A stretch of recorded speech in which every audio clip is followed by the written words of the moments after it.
Hi, Ariel. Hi, Hi, Linda. please go ahead with your presentation. Okay, hello, EA group. Nice to be here again. The last time I was with you all was the last Venus retrograde, which was in Scorpio in late October of 2018. And here we are again, coming into another Venus retrograde. Uh, and I'm happy to be here. So thank you for inviting me again. I was preparing this slideshow. Many people that will view this have seen or heard my presentations over the years on Venus retrograde and the Venus star point. And so I was preparing this show and I thought, let me look back on the one I did before for all of you. And I realized that it's a very good program for learning the Venus star. There were a lot of slides in there that showed the whole sequence of, how the star unfolds, how to use it in a birth chart, how to use it in relationship charts, how to use it in transits, etc. So if you are actually interested in learning the Venus star point, and I recommend that you do put it in your chart and start experimenting with it because it will yield a lot of great results. Go ahead and look at that, look up that one on YouTube that was done in, I think it was late October, early October of 2018, as we were going into the Scorpio star point. Frequently when Venus is about to go retrograde, it's a 584-day cycle, which equates to 1.6 years in the Earth calendar. And that 1.6 is a very special number. It's a very special harmonic number or ratio between Earth and Venus, because that's what's called the phi ratio, or actually it's the phi or phi, but we call it phi ratio, which has been demonstrated in art and design and photography and all things of beauty to be the equation of harmony.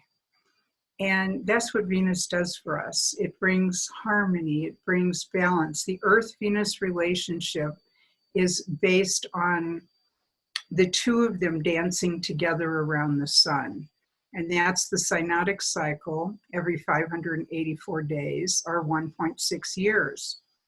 And so it goes retrograde at that time. Now, there's some dispute among some astrologers, or at least there was when I was first researching this and getting into it, as to whether the retrograde cazimi, or conjunction with the sun, is the start of the cycle or the halfway point during the cycle. Because halfway through that 584 days, there's another conjunction with the sun on the other side of the sun. So the retrograde always happens closest to the Earth, very close to the Earth, as close as Venus will ever get to the Earth.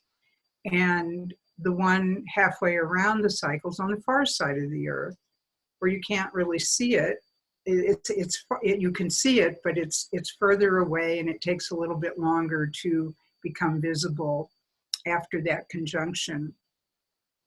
But I'm going to just tell you what my thoughts are on it. And from the research I've done, I really feel that this is the start of the cycle. The Venus retrograde cazimi point of conjunction with Earth and Sun, where they're all lined up, is actually the start of the cycle of the 584 days.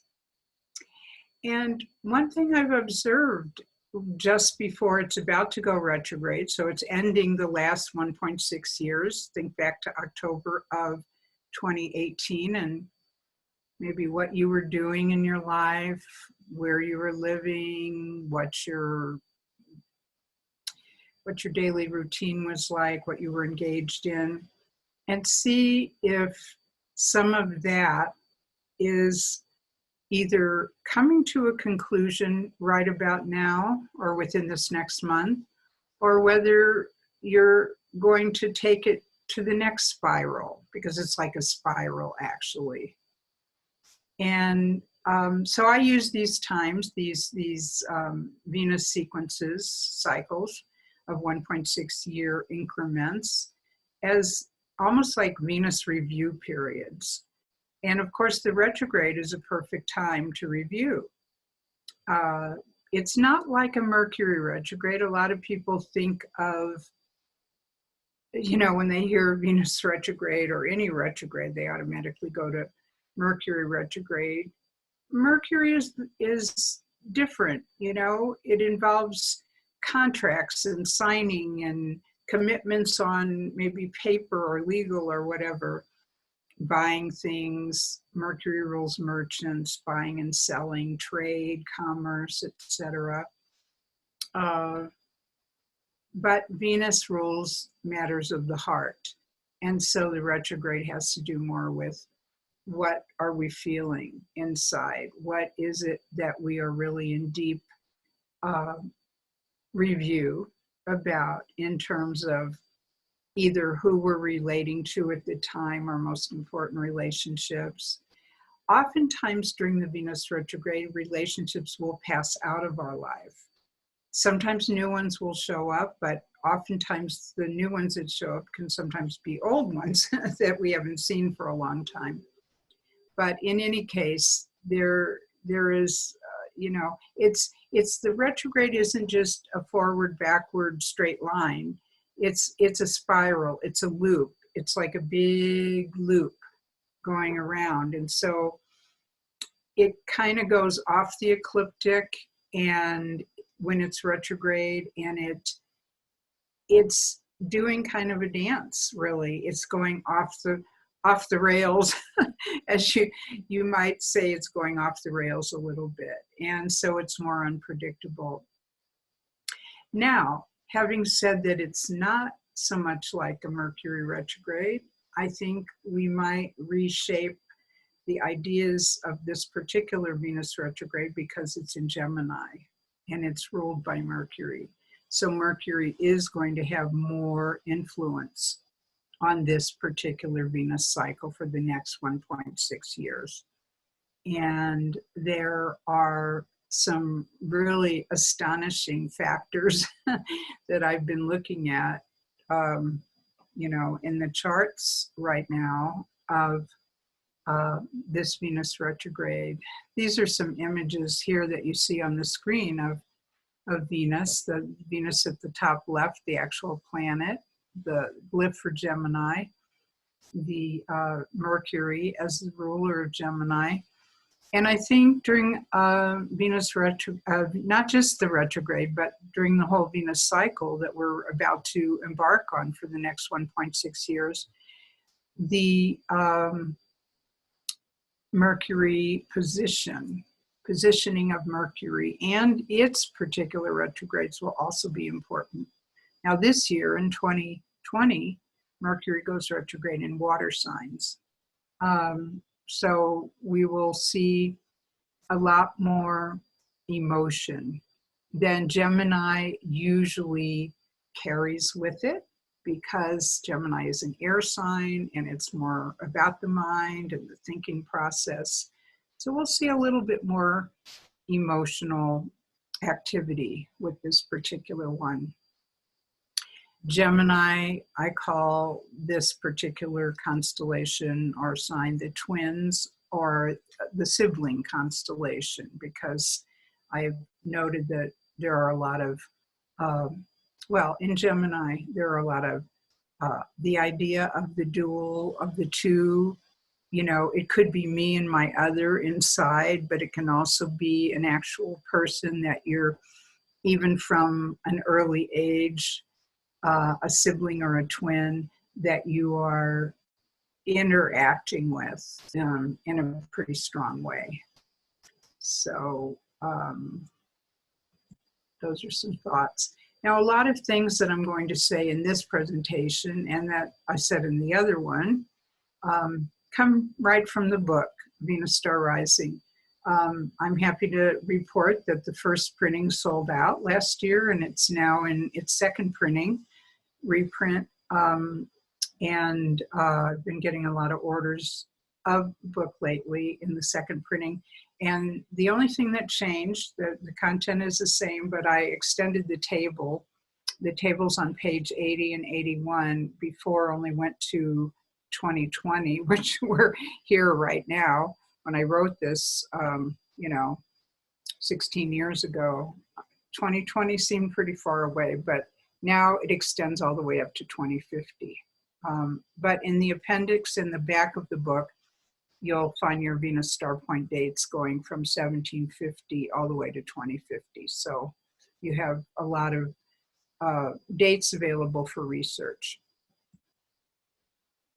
This is the pattern of Earth and Venus together, the beautiful five-pointed star. Many of you have seen this already, but I like to look at this. I've mentioned before that I think it's nice to meditate on. You see the rose, the flower, the petal, the petals of the rose unfolding, and in the center you have the five-pointed flower or rose, and the ancients actually called Venus the rose.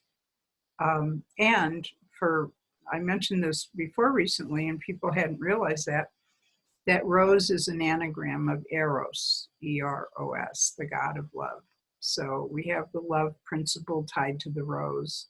And, what does a potential suitor bring to you when they first want to court you? Or, as the tradition has been, they bring roses. So it's definitely a symbol of love and beauty. And of course, this is a beautiful pattern to look at. I feel like it's a good pattern to meditate on. It brings calm, it brings peace, it brings harmony within. And this is actually a computer-generated pattern. We wouldn't have seen this, before we were able to have the technology to see, either through telescopes or computer-generated graphics, something like this. But nevertheless, the ancients were aware of Venus's five-pointed star, its pentagram. They wrote about it, they talked about it, they had other terms for it. And many ancient cultures have called it, knowing it to be the dual star, that it was both a morning star and an evening star at different times in its full phase. So here we are in the current pattern, and I just wanted to point out here the retrogrades, because here what we have is the retrograde of let me put my pointer up there. There it is. The retrograde of Gemini. It actually goes, this is the current cycle. Now, I see our little pictures here, but I don't know if it's blocking the text on the side. I'm just moved that over a little bit. Okay. So this current retrograde of Gemini goes from about 21, close to 22 Gemini, all the way back to 5 Gemini. And this little star you see in the middle is the Cassimi, or the conjunction of Venus and the Sun and the Earth. And here I have listed here, this one, the degrees of the retrograde, the direct, and then the Venus star point, which is VSP, 13 Gemini. So while 13 Gemini is going to be the really active degree in people's charts for the next 1.6 years, it's really also in this particular framework of the retrograde. And the retrograde of Venus actually starts on May 12th. I mean, today is April 9th. I'm recording on April 9th from Santa Fe, New Mexico. I forgot to say that at the beginning. But so we're a little bit, or almost a little bit over a month away from the actual Venus retrograde. So we'll see how things transpire at that time. And it goes until June 24th. Now, it's often a 40-day actual backward or retrograde moving cycle. And then on the two ends, you have 2 extra days. It's because the whole period encompasses about 42 days. You have a stationary degree in the beginning and you have a stationary degree on the end where Venus isn't moving at all. But in between that, you have 40 days going back. I call it our astrological Lent. There's a lot of religions that have 40-day practices, and I think the Venus 40-day period is a little bit like that. And it's something where, you know, I equate it to if the metaphor is that you are giving something up for Lent, or you are having a certain discipline in a certain way, that Venus at the time she's retrograde will kind of bring you the same kind of energy. And I was all prepared to say, and when I started working on this, like way 4 months ago, maybe, for the beginning of the year forecasts that I was doing about this Gemini star point, I was thinking, you know, well, what would I want to give up, or what would I want to discipline myself on during a Gemini retrograde? And I thought it would probably be the media and the news cycle, because it's driving people crazy right now. And I know it's an important time to stay tuned to what's happening, but if you can cut back or release it, I think, and find better things to do with your mind, you will probably stay much healthier. That's my view. Here's the Scorpio retrograde from the 2018. And so people can review that. The star point was actually at 3 Scorpio. And the retrograde went between 11 Scorpio and 25 Libra. And this is this next one. So it goes from Scorpio to Gemini. And then the next one will be 22 Capricorn. That's down here. That will be in January of 2022, the next retrograde. So this period right now that we're in, and this is called a feeding cycle. You see the arrows kind of going this way to make the pentagram. I call it a feeding. It's really an evolutionary cycle to create the star and the star points. The star points actually create the star. But it's like an evolutionary pattern. We are taking, you know, Scorpio is feeding us from before evolutionary to this Gemini point, which is then feeding to the Capricorn point. Now, what I can already say about this Gemini star point feeding to the Capricorn point is that the events occurring now in this Gemini cycle, which is always every 4 years, the star points come back to Gemini. It's not always the retrograde, but every 4 years it comes back to Gemini. It's either a morning star or an evening star. There's always a US presidential election in those Gemini years. That's just the way it's timed right now. And usually the Gemini period is a period of starting in May or June of the election year. It's usually a very heavy debate process. You know, we pretty much know who the 2 candidates are going to be, and there's heavy debate, and there's the heavy news cycle, and there's all the information. And in this era, there's all the misinformation as well. And it's like, what do you believe? Who do you believe? But I think it's interesting because I have really observed over the last several elections that it is the media that is more influential in electing a president than anything else.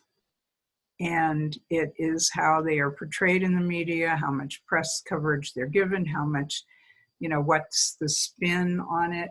So be careful right now in this Gemini retrograde cycle of not just about the election. Maybe you're not even into politics, but this is an important time to be into politics, if ever, but just from the standpoint of who you want to see as a leader, as the leaders of the world, really, all of them, wherever country you're living in, and the decisions they're making about the current crisis and crises facing all the people individually around the world.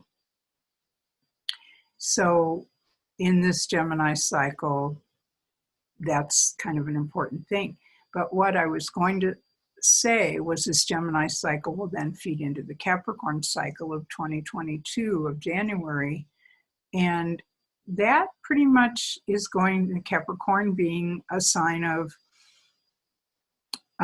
politics and laws, governance, and to some degree economy and business, is that what happens now will directly affect the laws that are enacted and that become, part of life in that next cycle. So that's what I can say about that. But this slide, this graphic, I think is good for you to, review if you want to see, where the upcoming, and then I've put the other retrogrades coming up ahead. So, all right, what else did I want to say about that? Oh, what I wanted to say is the VSP points, the 5 VSP points of our time, they're in yellow. You can see the 5-pointed stars, Scorpio to Gemini, to Capricorn, to Leo, to Aries, and then back to Scorpio again. And look in 8 years from 2018 to 2026, how little it's moved from 3 Scorpio to 0 Scorpio, just a couple of degrees there. And the in-between point, the 4-year return that will happen in 2022 of October will actually be Libra for the first time in 150 years. So the 2020s, I've been saying this since I first started working on the book, that the 2020s are huge in terms of a world transition. And it starts right now, 2020. It just, the whole decade is going to be a very big transition for the Earth. Of course, we know the US chart has a Pluto return coming up in a couple of years, but it also has a Venus star point coming up in a couple of years, because Pluto and the Venus star point have the same exact orbital cycle. The Venus star point is 250 years and Pluto's about the same.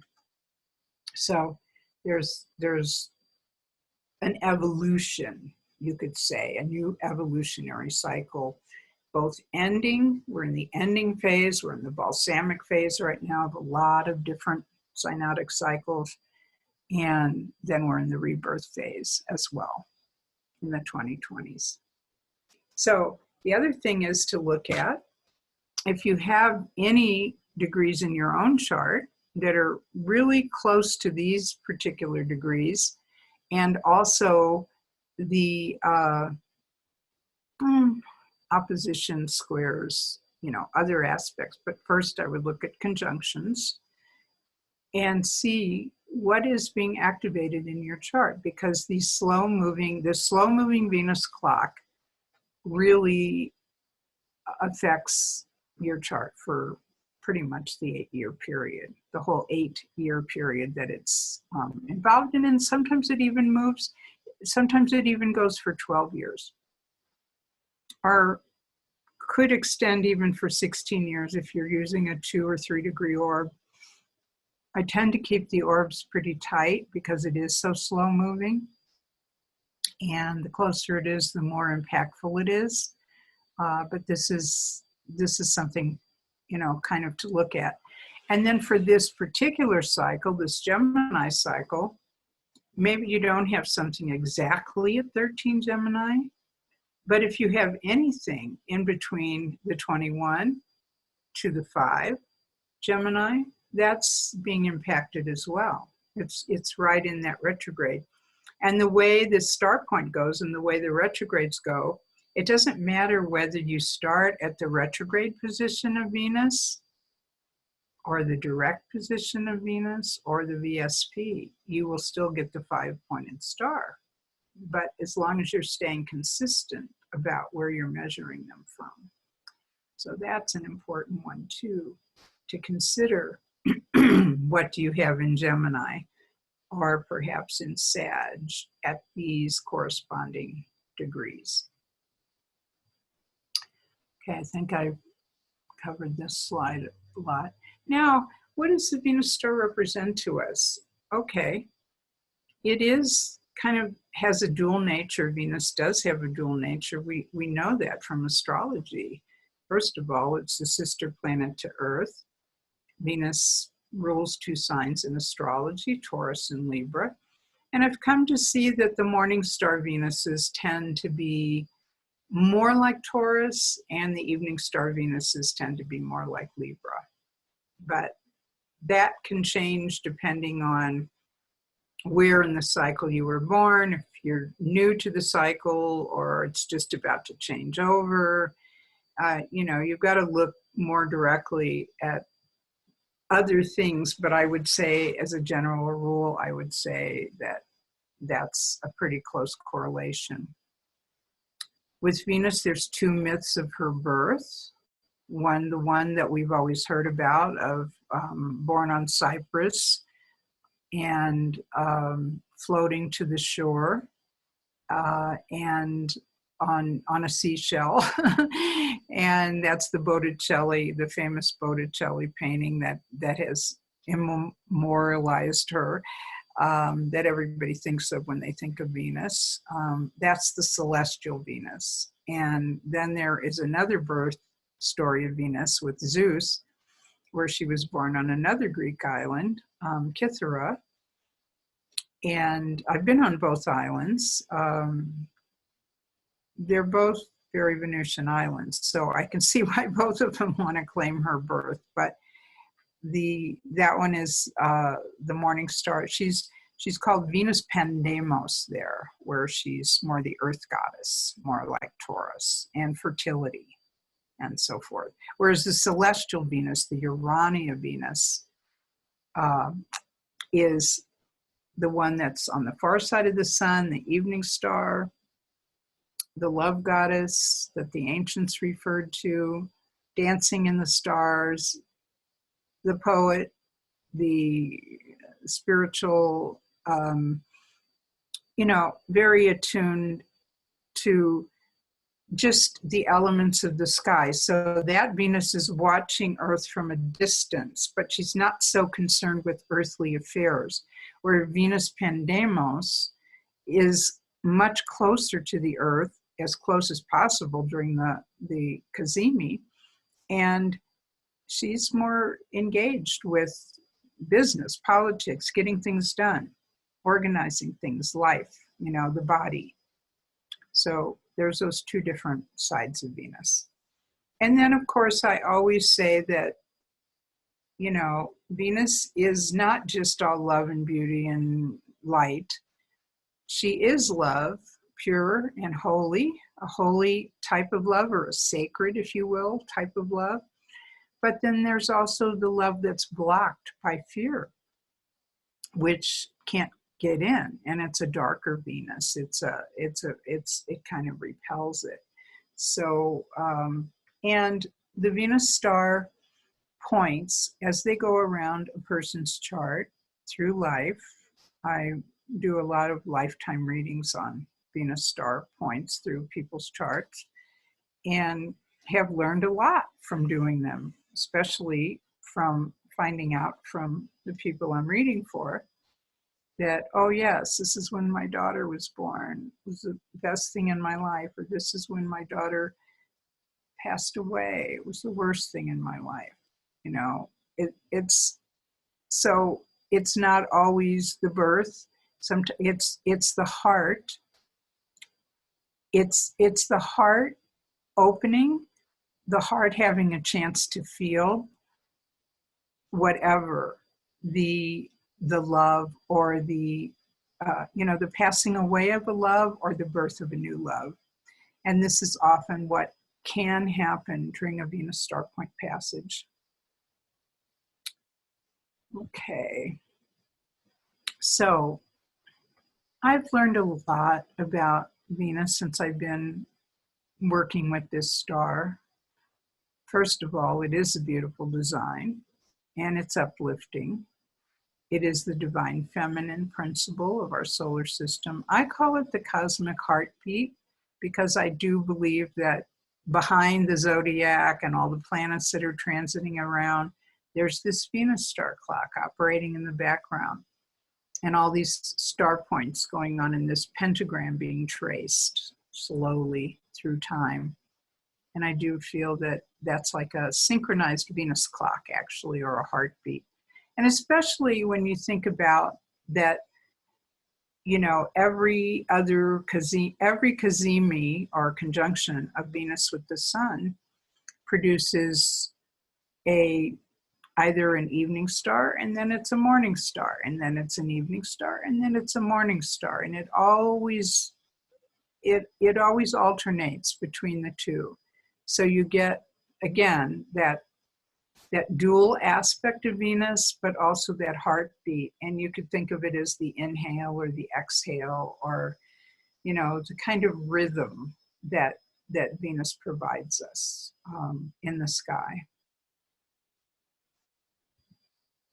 Here's actually a graphic I made a few years ago. I guess it was back in 2014, of the 8-year period then of the actual look at this Venus star clock, the synchronization mechanism I was just speaking of. And these are the degrees that are really in effect right now in terms of the star points. We just had last summer in August, we had, or I guess winter for you, but last August we had in 2019, we had 21 Leo as an evening star. And the evening star has been with us since that time. You didn't start seeing it until probably late September, maybe even into October, depending on where you were. But if you see it these last month or two, it has been as bright can be in the night sky. I almost feel it's not a dot in the sky. It's like a little small moon. It's been so bright. It's been dazzling. Very beautiful. But now, as you can see, because it rotates, it goes clockwise around the zodiac as it goes from cazimi to cazimi. So we're just finishing up that Leo evening star period, which was following the Scorpio morning star that I mentioned earlier. So it goes around this way, and now we're coming into the Gemini star point on June 3rd at 13 degrees Gemini. That will follow an evening star in April of 2022, 21, I guess, 21. And then again, back to the morning star of Capricorn in January of 22, which is about between 18 and 19 Capricorn. And then this is just the way it goes around.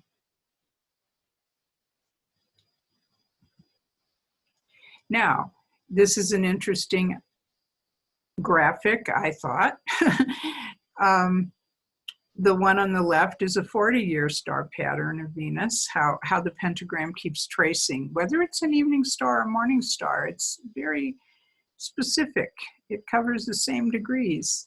It's not moving all over the zodiac where it could be a star here or a star there. No, it's just tracing this particular pattern. And so if you want to look at these consecutive heartbeats in your own chart, what house it's falling in. A lot of people are using whole sign houses now, which makes it a little bit easier to follow.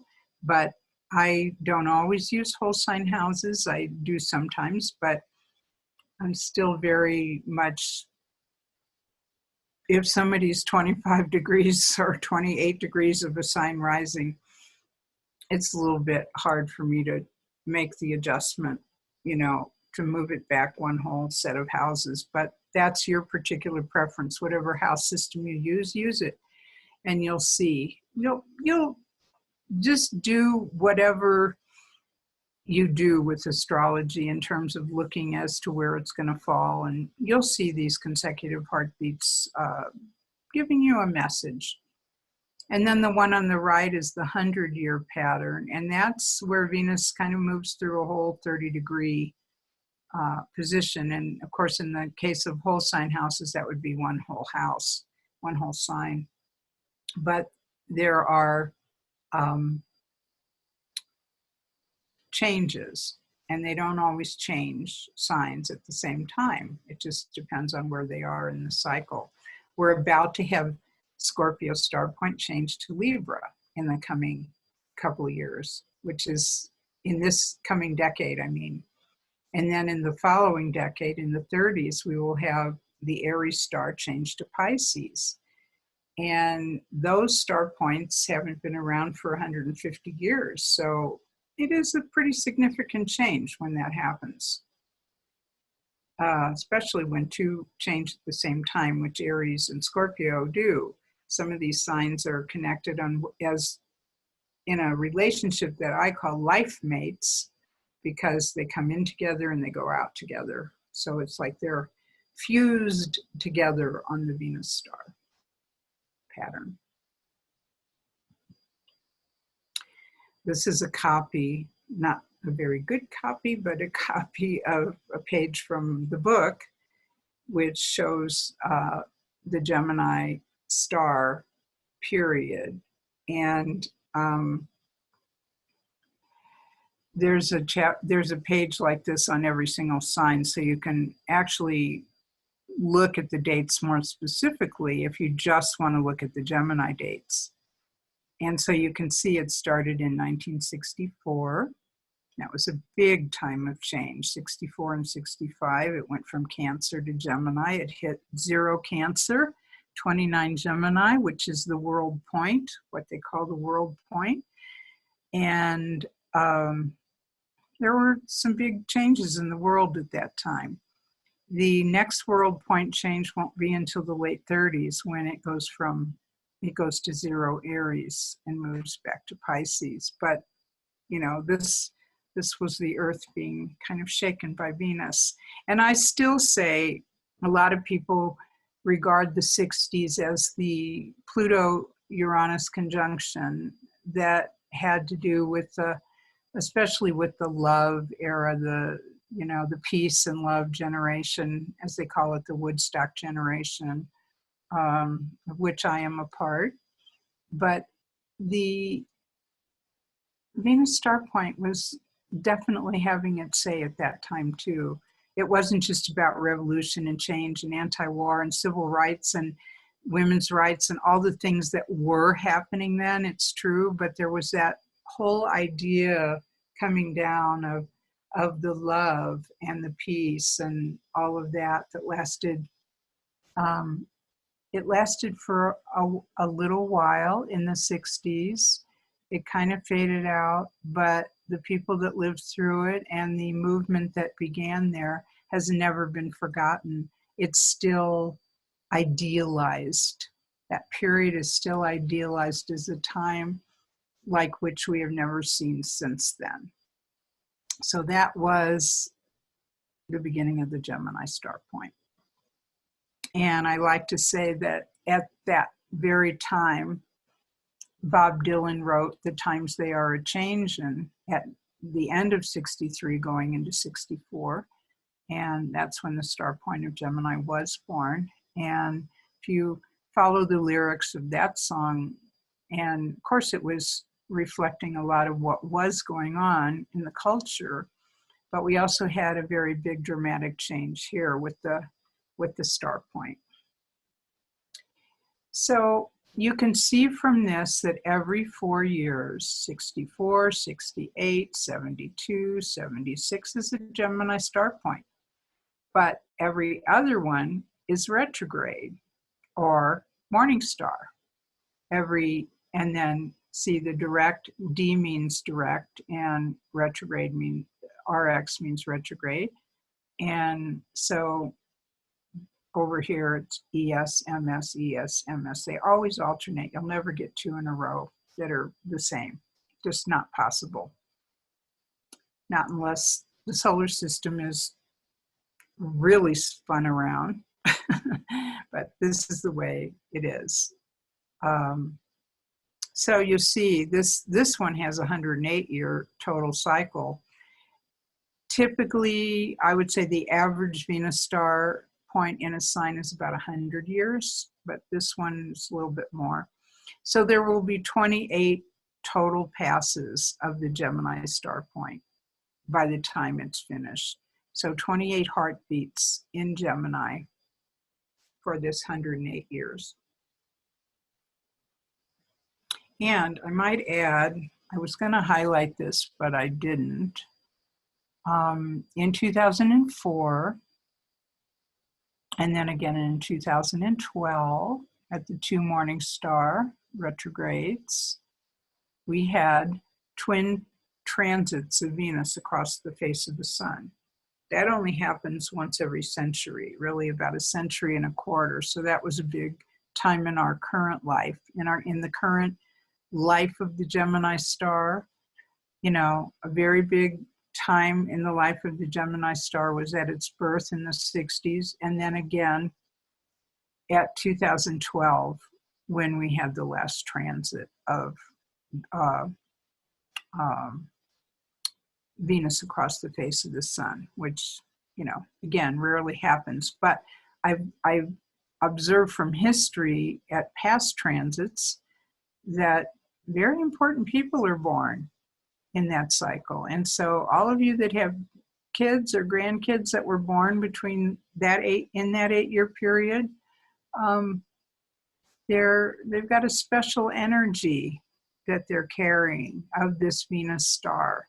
And it usually revolutionizes the transits of Venus, bring in very big changes, very big paradigm shifts of thinking and new kinds of thought, new kinds of industry or technology or whatever that actually changes the face of the world.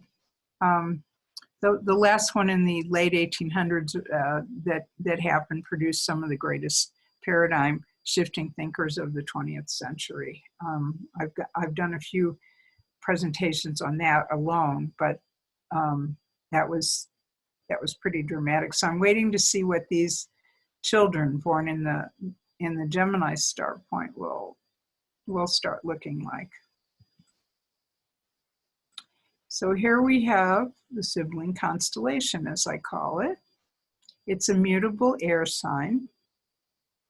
This is a fresco from Santorini, the Santorini frescoes, which are absolutely beautiful, from the Minoan age in Greece, and pre-classical Greece, the Minoan culture. And this is the Boxer boys.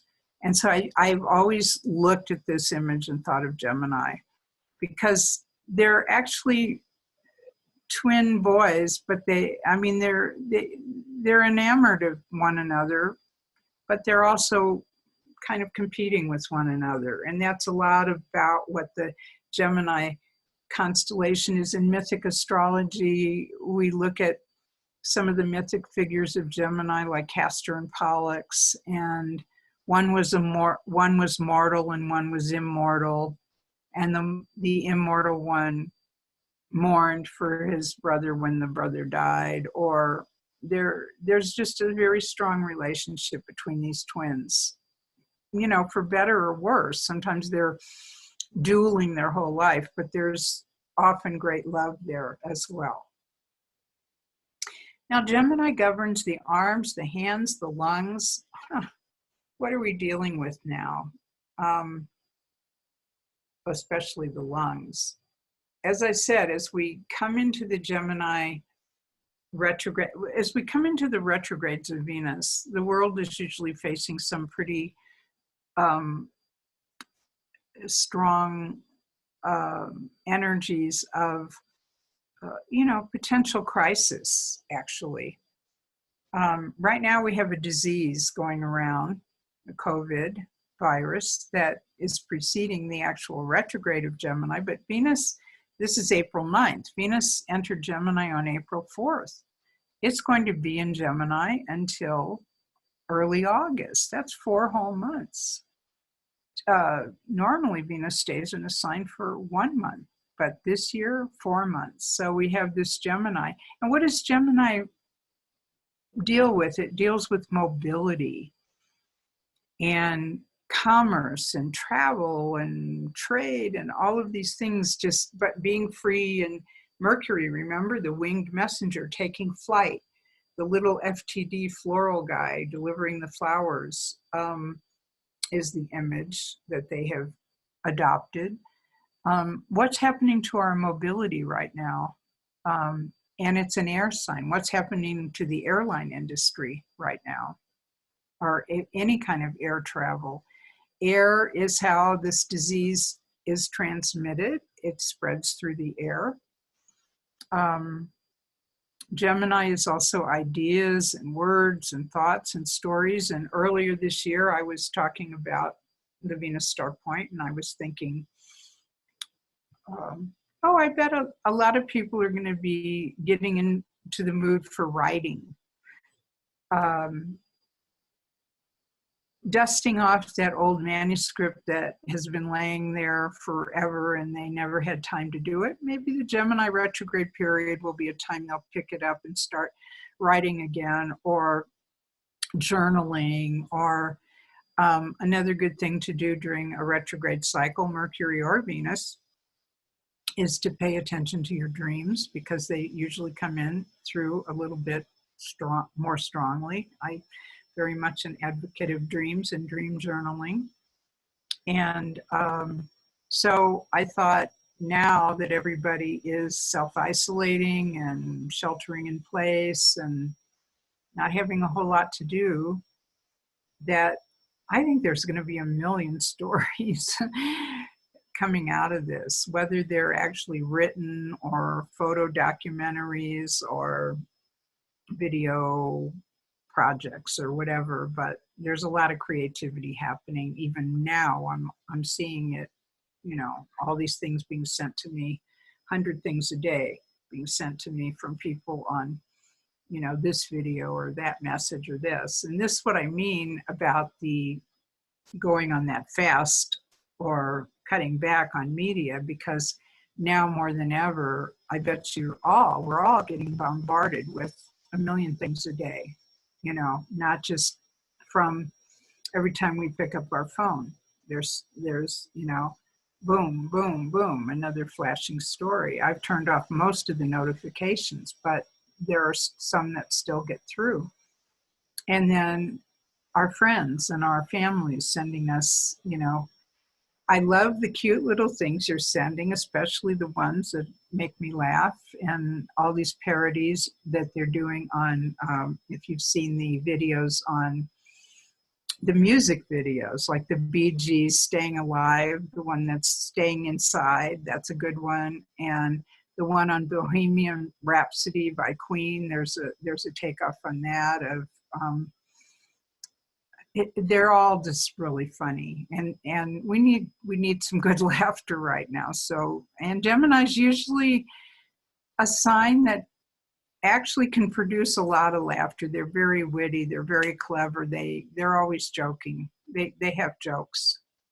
But it's also toys, gadgets, games, communication devices, etc. So all these things have to do with Gemini.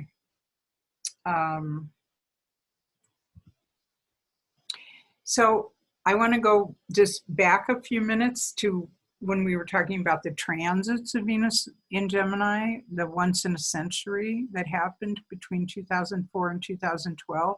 And I said that revolutionary things usually happen at that time.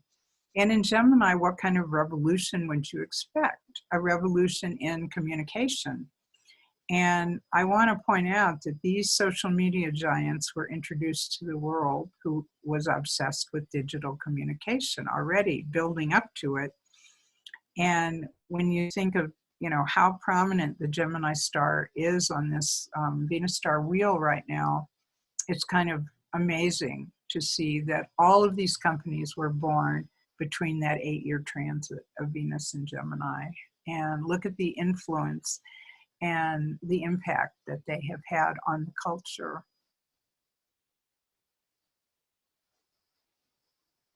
Linda, did you want me to stop it all and ask for questions, or do we want to take those at the end? You can take questions at any time that you're ready.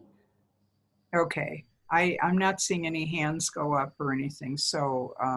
Well, I have a question, if that's okay.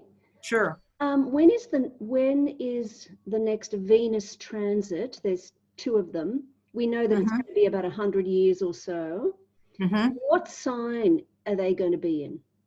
It's in 2117 and 2125, the twin transits, and they'll be in Sagittarius. Oh, very because interesting. they always alternate between Gemini and Sagittarius. So those 19th century people that were born at the last Sagittarius transit that impacted the 20th century so much, they were people that were philosophers and world leaders that had a lot to do with the peacemaking process of World War II, and people like Albert Einstein, new philosophical things. Khalil Gibran was born at that time during that transit. So was Carl Jung, Albert Einstein, Winston Churchill, both Roosevelts. I don't know. I have a whole list of those people, but when I looked at that list, I thought, my gosh, you know, they were the giants of the 20th century. And so, yeah, the next one won't be till 2117. I don't know. Too many of us will be here for that one. I mean, I don't know. Based on what's happening right now, well, I'm not going to say it, but anyway. So this is the chart for the actual Venus star point of 2020, the Gemini star point. And again, I was looking at this chart in the beginning of the year, 4 or 5 months ago, when I was looking at the year ahead and doing all the forecasts. And I saw, okay, there it is in Gemini, and it's square Mars pretty closely in Pisces. And I thought, that's a little bit worrisome to me. I don't know what, but I just felt like there was going to be either because of the coming election or the political process here in this country, you know, this whole Neptune and Pisces period has been the peak of fake news and misinformation. And here is Mars applying to Neptune and Pisces, and both pretty much squaring the Venus star point. So I thought, okay, what are we going to have now? You know, what kind of information is going to be streaming to us? And even since the beginning of this COVID epidemic, there has been, I mean, this virus has gone viral. You know, I said that to somebody a couple of weeks ago, and she said, oh, viral, that's where that came from. Yeah, it spread like a virus. Okay, that's what it means. It's spreading like that. You know, it apparently, and we don't know for sure because there's all these theories now, but it apparently began in a little seafood market in Wuhan, China. And it spread in a blink of an eye all the way around the world like that. So, yeah, it went viral. But I thought, okay, looking at this Mars in Pisces squaring the Gemini star point, and Neptune's there too, what can we anticipate? Well, I just felt like there was going to be a lot of fear and anxiety and worry, and a little bit of, you know, that Gemini Pisces square, if it's not handled correctly, and if you have one in your chart, it can lead to excessive mental stress and anxiety. So it's like we have to really know what we're doing with our mind, you know, focusing on it and handling the information that is coming in and choosing more carefully, being discerning of the information that is coming in. Okay. Then its quincunx are in conjunct to a moon in Scorpio. Well, Scorpio moon, Scorpio in general, but Scorpio moon here with the quincunx usually means letting go of something. The moon's in the second house. This chart is based over Washington. So I felt like the economy or people are going to be worried about money somehow, or a loss of, their livelihood, something like that. Astrology, as Richard Tarnas says, and I love to quote him, is not concretely predictive, it's archetypally predictive. And so when you're looking ahead at something, you can see the archetypes, you can see the possibilities, but you can't always see the exact way it's going to manifest. You just see kind of a basket full of possibilities in terms of how it's going to affect. And anyway, that's the state. And we're, as I said, this doesn't happen until June 3rd. We're still 2 months ahead of this, and we don't know what's going to be happening by June 3rd. Will we be over the curve? Will we be over the hump? And that this will just be like reflecting on what just happened or fears of what will happen.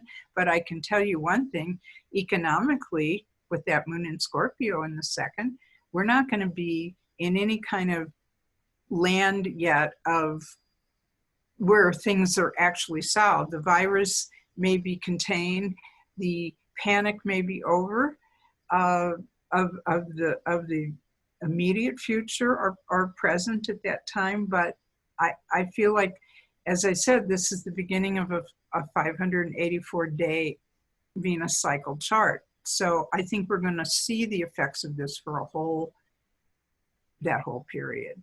And, again, it started a couple of months before that. So as we're winding down towards the end of this cycle, we might see a real conclusion. Maybe instead of 18 months or 20 months, it'll be, 15, 16 months or something. But will we get back to normal? That's what everybody wants to know. What's the question? Yeah, we will back. I don't think we'll ever get back to the old normal, but there will be a new normal, and it will be different than it's been. Okay, so now I wanted to look at some examples of Venus star points in Gemini, just to see what's going on here. Oh, wait. I wanted to make one observation here. This is the goddess Hygeia. Some of you don't know this symbol, but this is the caduceus of Mercury. Here's Mercury. He carries the caduceus, which is the healing staff. It's a healing rod with 2 serpents wrapped around it. Okay? And this is the emblem of medicine or medical healing. Okay? And this is Hygeia, who is represented by that glyph, the caduceus. She is actually the daughter of Asclepius, the Greek healing god.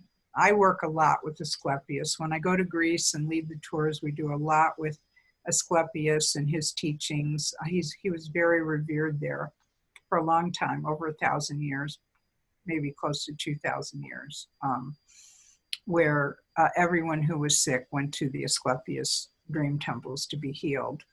And this is the daughter of Asclepius, Hygeia, one of his main priestesses. And Hygeia comes from the English word hygiene comes from Hygeia.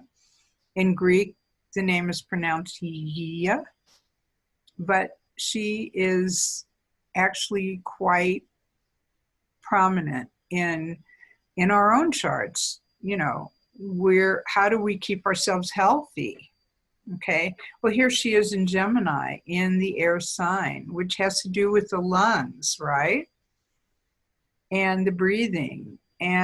But again, this is June 3rd, and we're only in early April right now, and this has been going on for a whole month before that. Hygeia actually went into Gemini in March. She's been in Gemini, she's also been in Gemini for quite a while. So, and I just happened to think of this the other day, how astounding, because I love it when astrology, the little images in the sky project their stories down to earth, and they're taken up by earth. But Hygeia is the goddess of healing of the earth. Okay, she's related to Gaia because she's got the last part of Gaia in her name, Gaia. And so she's an aspect of the health. I would say she's the health of earth, the health of Mother Earth. Whoa. Yep. Okay. That was, sorry about that. I was looking for a pen and the whole box of pens just dropped on the floor. But anyway, that's what that crash was. But here's the funny part of it. She's got everybody washing their hands right now 25 times a day, and Gemini rules the hands. Hygeia is, how do we stay healthy? Washing the hands. Wash your hands, wash your hands. Hand sanitizer, you can't find it in any store right now, at least not here. Can't find it. Wash your hands, wash your hands. The lungs, this disease, the breathing, the whole upper respiratory system. That's what Gemini is. And look at all these planets in Gemini. Now we have Hygeia there. We have the North Node, who has just moved into Gemini, by the way. It has been in Cancer for the last 18 months. And we have Vesta. Now Vesta is an asteroid. Think of Vesta as the English word that you can relate to Vesta is investment. What are we investing in?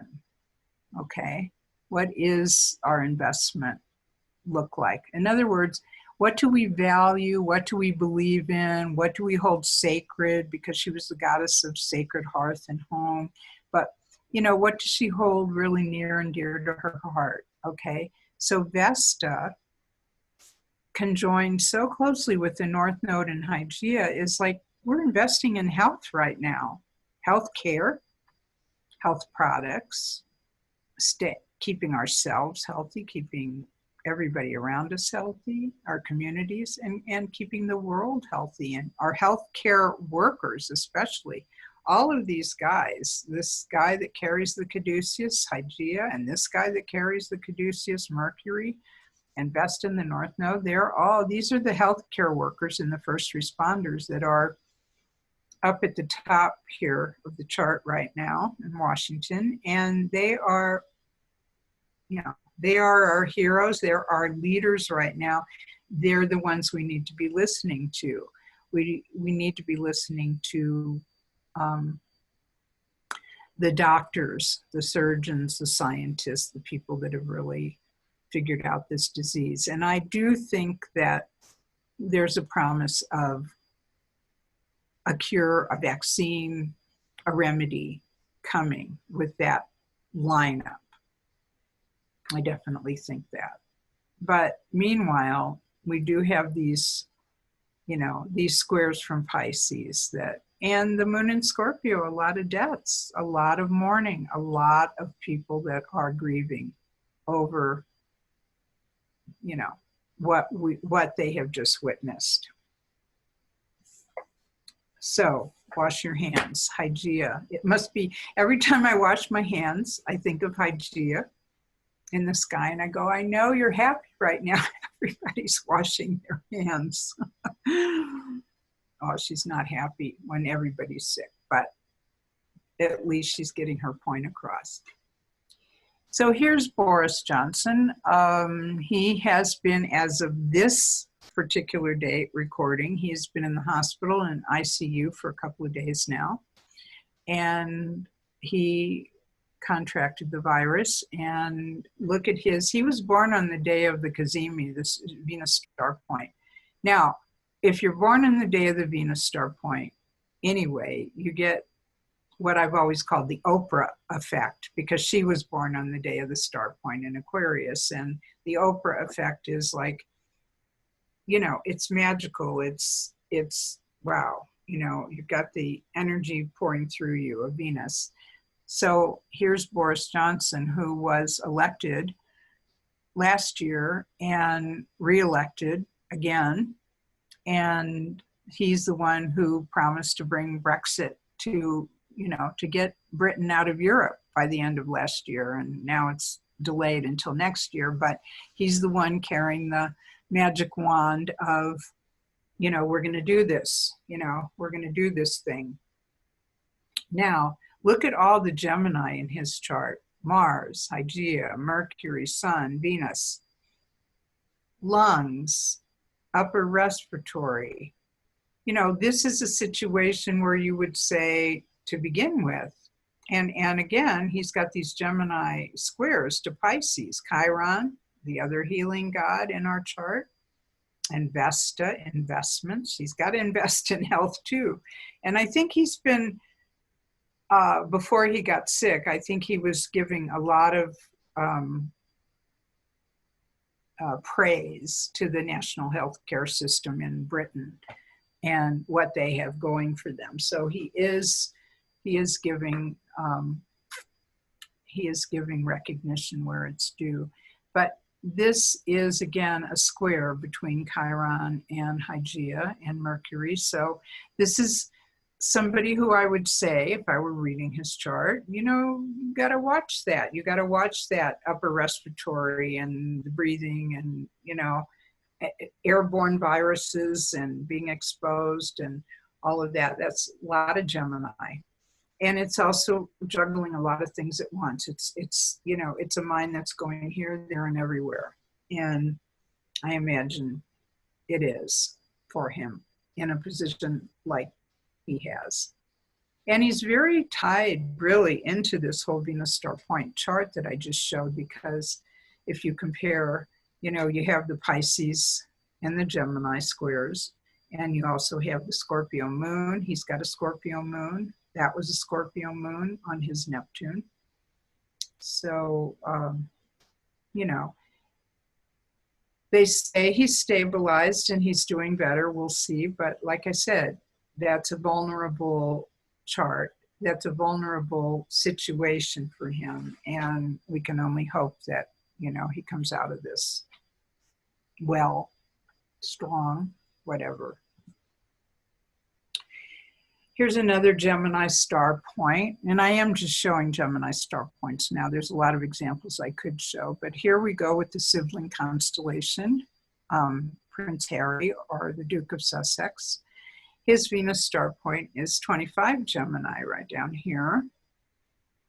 And he has it square his sun in Virgo, and he has it opposite Neptune over here. So without the star point, if you didn't even know about the star point, what you would know about Harry is that he has a sun square Neptune. So he is a bit of an idealist, and he is a bit of a dreamer, and he is a bit of somebody that maybe, you know, has his own ideas or ways of being about things, okay? But here's the star point, giving more weight to all of that. But I like the idea that Gemini is the sibling constellation, and here he is, he's, you know, brother Prince William. Now Prince William is an early degree Aquarius, Venus star point, very close to Harry's Hygeia over here. And that Hygeia and Prince William's star point is square Harry's Pluto. So I think the Pluto Hygeia square for him, part of his healing, is tied to Pluto, and it's tied to the relationship with his brother to begin with. And there's been some speculation. Again, we don't know what's true and what's fake, anymore. You really have to use your own intuition to really figure out, is this true or not true?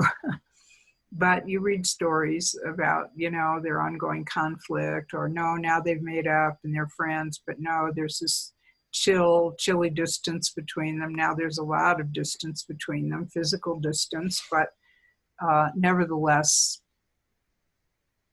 that's what's been happening for him. A lot has to do with this brother relationship. Now here's Venus Williams. What a name, Venus. And her middle name is Ebony Star, which means black star. And I've always commented about her. She was born on a Venus star date, like Boris Johnson and Oprah. So this is the star quality again, the real talented, carrier of Venus. There's her Venus at 22, her sun at 26, and her star point right sandwiched in between the two at 24. So they're all together there in Gemini. And she also has an aspect to Neptune opposition. She's born, in the same era as Prince Harry. So they have kind of that Neptune and Sag across from their Gemini star points. But she has a square to Mars and Saturn. Now Saturn's very hard worker in Virgo, and Mars too. The two of them together are like, boom, that's a competent pair. No matter what you think about Mars and Saturn together. Some say it's driving with the brakes on, or it's stop, start, but that's a hard worker. And so there's an ideal thing there too.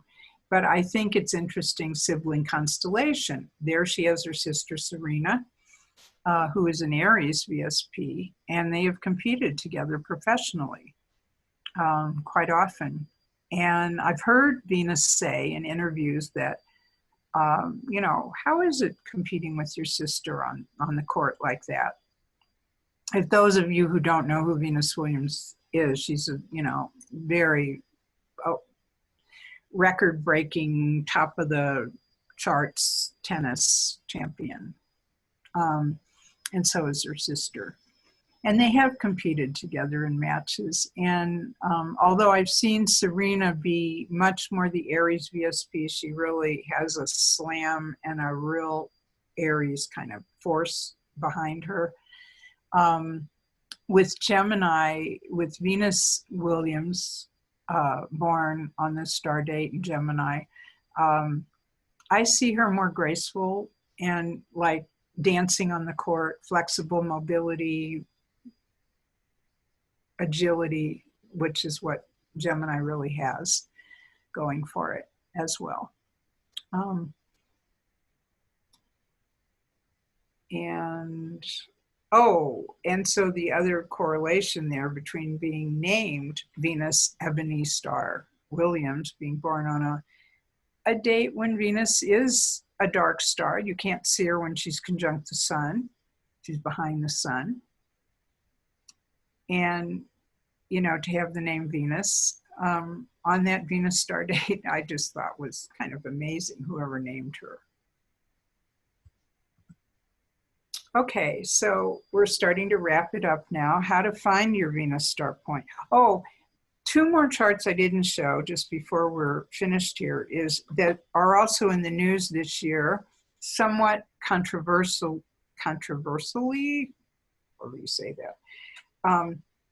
Is Melinda Gates, wife of Bill Gates, and ever since this virus has come out and the vaccination thing and the whole thing there's been a lot. She's a Gemini star point, and he happens to be a Virgo star point. So they're both Mercury ruled star points. They're both brains beyond belief. But she and Bill began the Bill and Melinda Gates Foundation in the year 2000, which was also a Gemini star point year. And you'll find this, that on your year return of your star points, you'll find that you are doing important things in your life. I've reviewed a lot of people's lives, and the star point years tend to be, kind of big events in their life. So there's some controversy this year with her. And also the actress named, her name is Lori Loughlin, and she evidently is a very prominent TV actress, but I don't know exactly who she was, I've been told. But I do know from the news that she was in a very big scandal involving college tuition for her daughter, or college entrance, not tuition, college entrance, by actually bribing or, trying to get her kid into college under the table, without having the right test scores and all that.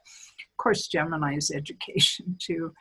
And so I just thought that was kind of interesting. But there's the negative press that can happen too, especially in the Gemini world. So this is, how do you find your Venus star point? There's 3 ways. You can look at the old-fashioned way, which is an ephemeris, and I don't have the 20th one handy, but this is what an ephemeris kind of looks like. And by the way, Neil Mickelson, on the most famous ephemeris in the world, that's the pattern of Earth and Venus in its orbit, the pattern I was showing you earlier. That's what it looks like. He chose the Earth and Venus. All the planets make patterns and mandalas, but this is the one that makes the star pattern, the pentagram. You can also go to Venus Star Rising, pages 80 to 81, and you get the table there. And you can also click on my website, sophiavenus.com. How do I find my VSB? And I always say, look at the one just before your birth. So you're going to get 2 dates, 9 months apart. And you would look at, even if the next star date is a month ahead of when you were born, you don't look at the one a month ahead. You look at the one before your birth. And the only exception to that is if you're born a few days before that. And then you might look at that one ahead. But otherwise, that's what you do.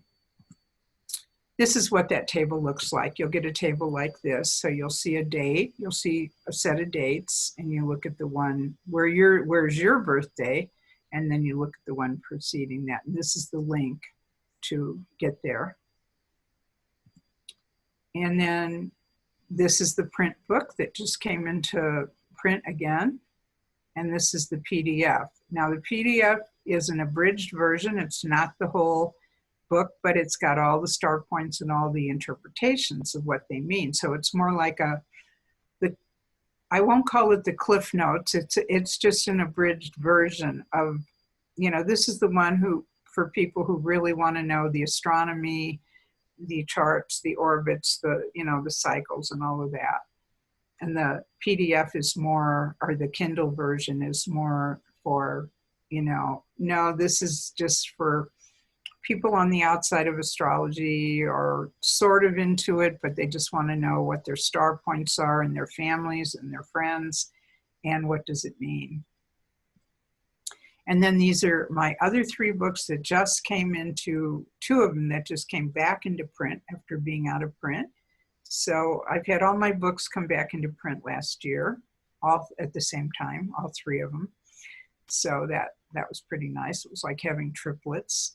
And so that's Mythic Astrology Applied. And this again is the either Kindle version or the PDF of Mythic Astrology if you don't want the print book. And they're all available at my website. They're all available at Amazon and so forth and so on. So that's all I have right now and for you today. And nice to see all of you out there. Okay, who's got questions? We have a question for you up on the screen from Jennifer. Okay. Where do I see that question? Can you see it on your Zoom screen? Yeah, I see a chat and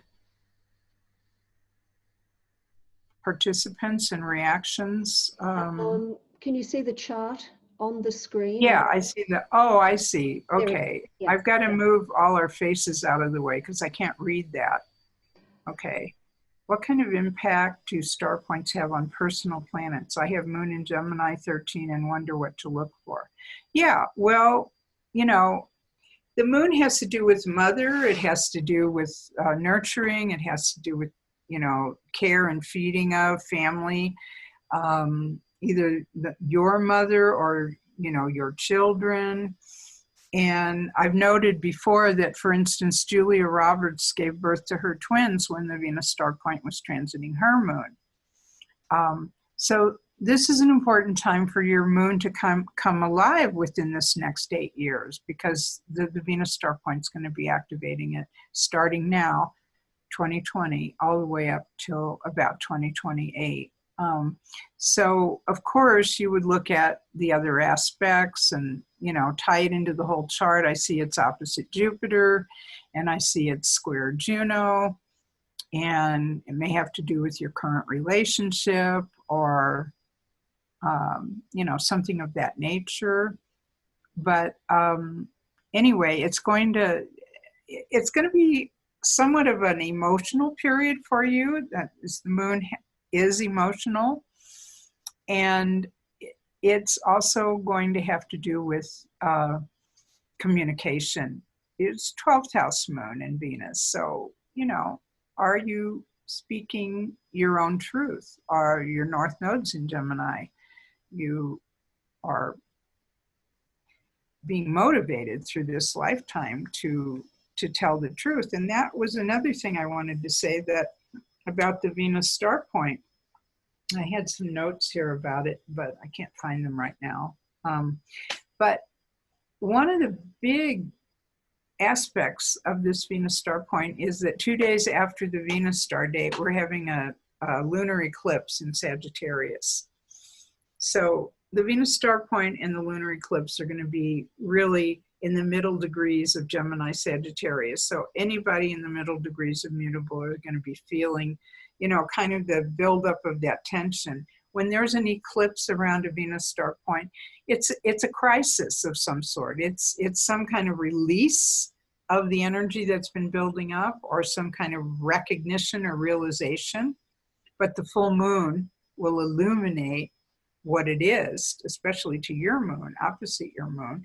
So it is about that. But one of my friends told me recently that I forgot who told her that, but she passed this along to me, and I thought it's so perfect for this eclipse and Venus star point.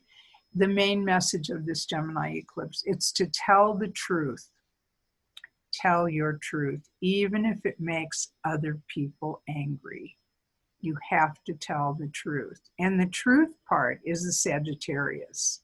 Gemini is sometimes the stories we tell ourselves or other people to kind of, is this what they want to hear? Is this what, you know, is this, I'm not sure I can tell the whole truth, but this is what I will tell them. And they'll weave kind of a story around it. And so, or they'll make up something or whatever. So this is a very important kind of condition. Has to do with Juno, important relationship in your chart, the moon, the mothering aspect, which is another important relationship possibly, and Jupiter and Sag. Tell the truth, even if it makes other people angry. Yeah.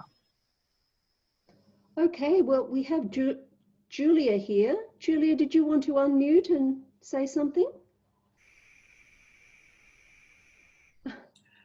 I'm in my pajamas and I just saw this come up in my Facebook thread. So I just want to, of course, I don't want to say anything that I just came in the last 10 minutes, but the thing that I think about, of course, when someone's got a star point on a planet is look back 8 years, and also 4 years to let you understand more what this star point might be about, because they repeat in that place every every 4 years, 8 years in the retrograde and every 4 years at the midpoint. That's all, just to help whoever asked that question to understand what the transit to the moon might be about. Hi, Julia. Thank you for that. Yeah, I just thought that's kind of a go-to place to understand what might be happening for her. That's all. Yeah, and the 4 years ago star point was at about 15 Gemini, and the one 8 years ago was also at about 15 or 16 Gemini. And so it was close to the moon. It was certainly in the 12th house. It was certainly impacting the Juno, the square to Juno. This one is like smack on the moon. And because the star point moves so slow, sometimes it takes that amount of time. You know, there's a buildup. There may be a hint, like 4 years ago, as Julie was saying, or 8 years ago, there's a buildup, but now it's getting like, right on it. Yeah, it's right on it now. So, yeah, so what's the story that's been building? Yeah, as you say, Arielle. And not just the story that's been building, but with the lunar eclipse happening on the star date. Yeah. I'm sad. It's like, wow, it's going to pop. It's even more. Yeah, that's right. Brings in another cycle, doesn't it? Yeah. Yeah. So that's the eclipse cycle, of course, which is, 19 and 18 years that you can look at there. Mm-hmm. That might help understand the depth of this as well. So who was it? I mean, maybe they can say something about that. Oh, her mic isn't working. Oh, okay, no worries. Anyway, I didn't want to interrupt. Oh, thank you for that. That was good Computer. information. Thank you. Thanks, Arielle. Okay, Arielle, we actually now need to wind down. Okay. And I'd like to thank you very much for this wonderful meeting. We all learned so much. And I'm just unmuting everybody now to please thank Arielle Guttman. Thank you so much. That was amazing. Arielle, that was wonderful. I'm seeing friends out there. I'm saying hello to, I see people I know and I love. So thank you for being here. Fabulous presentation, Arielle. Thank you, Alexandra. Awesome. Thank you so much. It's to you. Charlene, I see you up there. I don't see you, but I see your name. Anyway, I don't know if you're there, but your thing is on. And Carolyn, hello. Okay. Hi, Vivian, hello. Hello. Reading the real. Okay, thanks again, Arielle. We'll catch you next time. And okay, and thank you again, Linda, for, and I guess this video is going to be available on YouTube for people to watch later. Yes, absolutely. Okay, great. Thank you so much. Bye for now. All right, well, thank you for the opportunity, and I'll talk to you again soon.